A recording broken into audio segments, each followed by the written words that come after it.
Alright, so this is part 3 linear inequality. Okay, so besides solving a linear inequality with x, sometimes we also need to solve for x and y. Yeah, so these are two variables. Previously, we have solved for, let's just say, 2x more than 2, right? And x is more than 1. Okay, so you notice that we are only dealing with one variable. And of course, the second part of the video, we are dealing with two inequalities, right? So it's like something like this. Okay, so it's this two inequality. But we are only still dealing with just one variable, which is x. Okay, so now we need to deal with more than just that one variable. Okay, but of course, let us solve some inequality with just one variable first before we move on to two variables. Okay, so take a look at this example 5. So they say, given that y is an integer, right? So integer means something whole number. Like 1 is an integer, 2 is also an integer, 2.5 is not an integer. Okay, so they say that y is more than negative 21.5 but less than 28.5. So write down the least value of y. So I want the smallest number for y. Okay, so if you look at the inequality, right, y is more than negative 21.5. Means that my y can be negative 21. Because negative 21 is just more than negative 21.5. Okay, second, the greatest value of y such that y is a perfect square. Okay, perfect square means that something that can be square root. Yeah, so like 4 is a perfect square. 9 is also a perfect square. Okay, so you look at the y less than 28.5, right? Okay, so y can be 28, can be 27, 26, of course 25, right? So y, the greatest value for y is 25, which is a perfect square. When I square root 25, will give me 5. Okay, last but not least, part 3. The two values of y such that they are both divisible by 7 and negative 3. Okay, so let's take a look at 7 and let me just put 3 first. Okay, so 7, the multiples of 7 are 7, 14, 21, 28. Okay, whereas for 3, okay, so 3, I just write here. So 3, 6, 9, 12, 15, 18, 21, 24, 27. Okay, notice that we only have one number in common, which is 21. Right? So I know that one of the values of y, which are exactly divisible by 7 and negative 3, is 21. Okay, because 3 and negative 3 basically they are the same, just that one is positive, one is negative. So now that I know that my y is 21, right?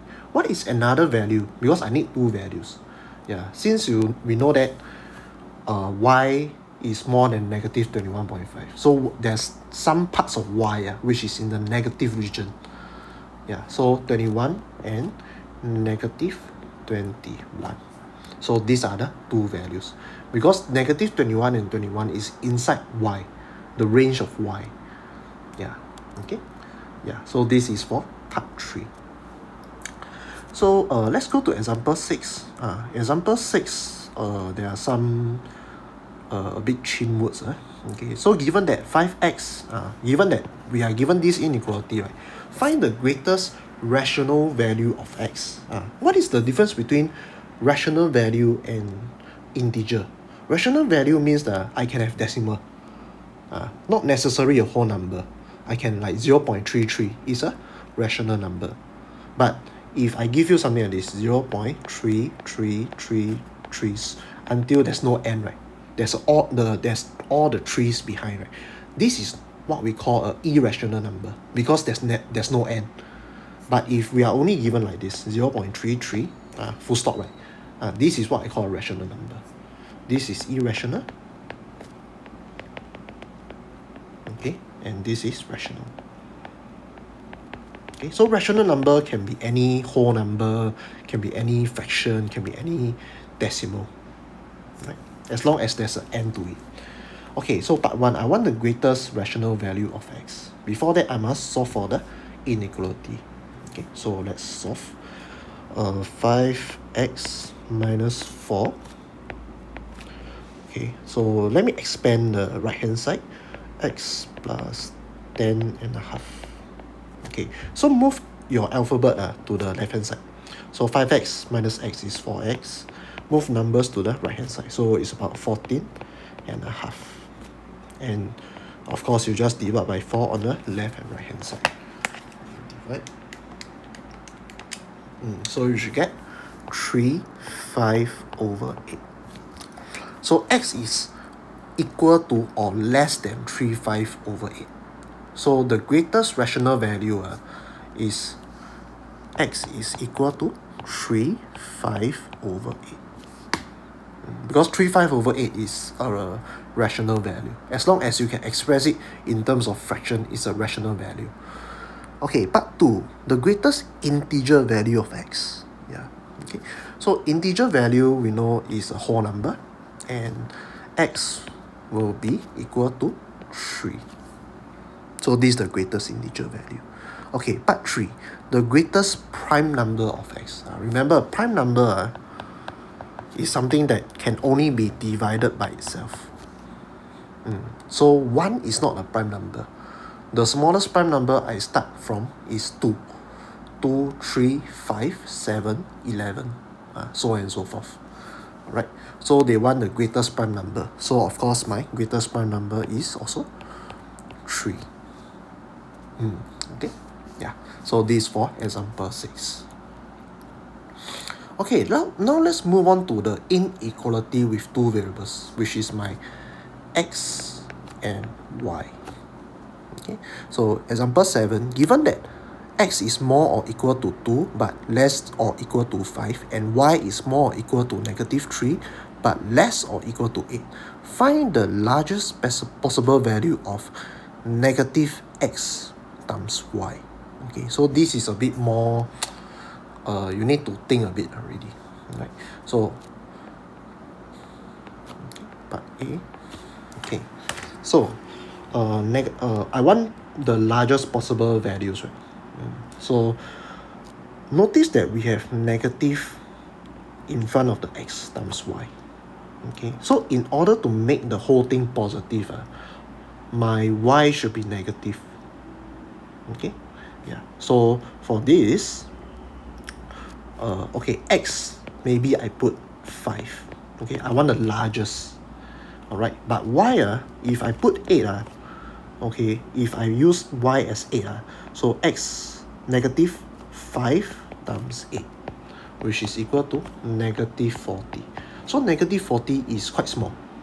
Yeah, so I don't want y to be 8. Okay, so I want y to be a negative number instead. Alright, so y, okay, should be equal to negative 3. Alright, so let's see what will we get. Negative bracket 5 times negative 3. So if you calculate, right, we should get a positive 15. So this is the largest number that I can get. Okay, because you take a look at x. X is always positive. The minimum is 2, maximum is 5. But y is, the minimum is negative 3, maximum is 8. Alright, so in order to get negative xy to be largest, I try to put my y as a negative number. Right? Okay, so b, y square minus x square. So y square, okay, minus x square. I want this to be largest. So of course I try to put my y to be as big as possible and x to be as small as possible in order to get something big. Right? Okay, so y, what's the biggest value of y? Is 8, right? So 8 square minus the smallest value of y is about 2. Okay, so 2 square. So about 64 minus 4, which is equal to 60. So this is the largest possible value I can get. Right. Okay, part 2, I want the smallest possible value of y squared divided by x. So in order to get smallest possible values, my x should be as big as possible and y should be as small as possible. Okay, but for this we can do a bit of try and error. Alright, so if your y is -3, so y -3, so -3 square, and x, we make it as big as possible, so it's about 5. Right, so you can see that we get 9/5, which is about 1/4/5. Okay, what if I put y to be 0, and x, of course, I just put any number, 5 lah. Okay, so y, I put 0 square divide by 5. So 0 square is just 0, right? So 0 divided by 5 is 0. Yeah, so this is the value that I'm looking for. So the smallest possible value of y squared divided by x is actually 0. Okay, so part B, I want the smallest possible value of bracket y minus x bracket square. So whatever that exists inside this bracket must be as small as possible, so that when I square it, it won't be too big. It will be also small, but of course bigger than y minus x. Alright, so how do we do this? I want to make whatever that's inside my bracket as small as possible. Okay, so my y should be small, my x should be as large. Okay, my y is small, my x is large. Okay, so y, maybe I put -3, x I put 5. Okay, I square it. So -8 square 64. So this one is a bit big, right? 64 rather big. Okay, maybe you try another method, right? So okay, why not we put y to be 5, and x to be 5 also. Okay, when I square it, I should get 0 also. Okay, so 0 should be the answer, because when I square something, right, if you look at our so-called bracket y minus x bracket square, whenever I square, means that my smallest value that I can get is actually 0. Cannot be less than 0, because when you square anything, it is always positive. So the minimum number you can get is 0. 0, 1, 2, so on and so forth. So now that I know that my smallest value is 0. Okay, so that's why we have 0 as the answer. Okay, so yeah, so this is for example 7. Alright, so let's move on to our example 8. Okay, so example 8, same thing. We have these two inequality. X is small or equal to -5 and less than or equal to 2, while y is more or equal to 3, less or equal to 7. So notice that y is always positive. So find the maximum value of x times y. This one is easier because there's no negative sign to deal with. So what I should do is x and y, right? I should choose a value for y that is as big as possible and value of x to be as big as possible, so that when I multiply them together, I can get a very big number. Right, so x, the biggest is 2, y, the biggest is 7.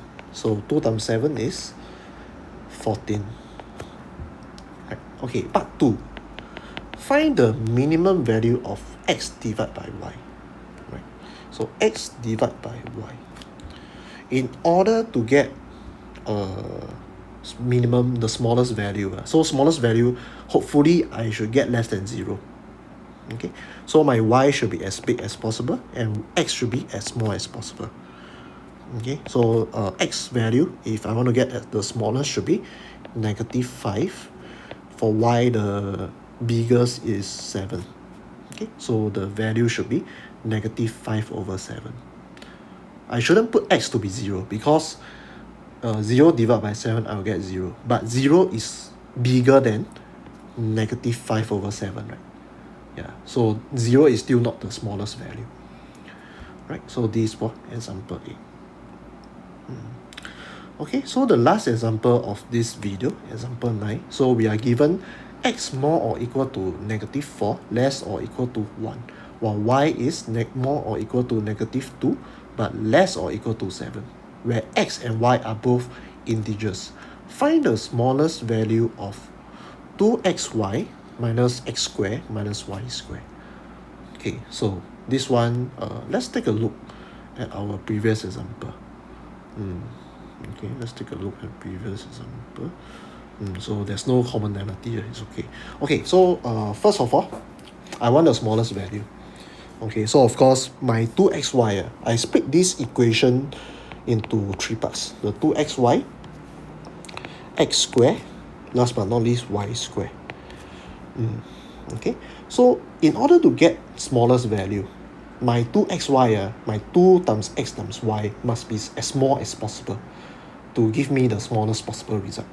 Okay, my x square is a square, right? Something square, the minimum number is always 0.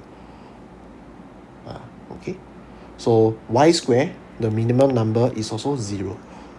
I cannot get negative number one. I cannot get -1, -2. No such thing. Alright. Okay, so let's take a look. Let's deal with our x square first. Okay, x is more or equal to -4, but less or equal to 1. Alright. So how do I make this? Okay, my x square and y square should be as big as possible. Okay, and my 2xy should be as small as possible, so that overall, when I use 2xy, a small number minus a big number minus another big number, I should get the smallest possible value, right? Okay, so my x square, how do I get the biggest possible value? I should use -4 bracket square, which is equal to +16. This is the biggest value I can get for x square. For y square, I should use 7 square, which is equal to 49. 49 is the biggest value I can get. Okay, so for the 2xy, what is the smallest value I can get? So the x, I try to put as small as possible. Okay, because x and y, they have some negative region. So okay, so let's see. Okay, so for x, maybe I put -4, and y, I put 7. Okay, so what I should get is -28 times 2, which is -56. So -56 is the smallest number I can get for 2xy. Right? If you put 2 times -4, right, and times another y, which is the -2, so this you will get 16. 16 is not the smallest possible value for 2xy. Right, so this one, you need to do a bit of try and error. Right, okay, so right, so now we can calculate. -56 minus away my 16, okay, minus away 49. So my smallest possible value I can get is about -121. Yeah, so this is the smallest possible value I can get.